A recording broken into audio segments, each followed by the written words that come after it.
Saudaraku, masyarakat Kampung Gegaran dan Telegesari, Kecamatan Jagung Jeget, Kabupaten Aceh Tengah antusias mengikuti pelaksanaan ibadah Idul Fitri 1444 Hijriah.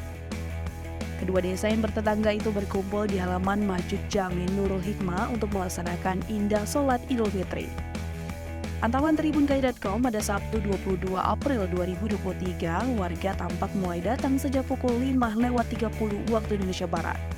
Para jamaah yang hadir sebagian membawa alasan dan sajadah untuk ibadah. Sedangkan untuk pelaksanaan ibadah sholat Idul Fitri 1444 Hijriah dimulai pada pukul 7:25 waktu Indonesia Barat. Masjid Nurul Hikmah diketahui adalah masjid yang tergabung dari dua desa, yaitu Desa Gegaran dan Desa Telegesari, Kecamatan Jagung Jeget, Kabupaten Aceh Tengah. Pelaksanaan sholat Idul Fitri bertindak sebagai Imam Tengku Rahyono sebagai selaku Imam Kampung Telegesari. Sedangkan untuk Khatib dan Tengku Anwar juga selaku pegawai di Kantor Urusan Agama atau KUA Kecamatan Jagung Jeget, Kabupaten Aceh Tengah.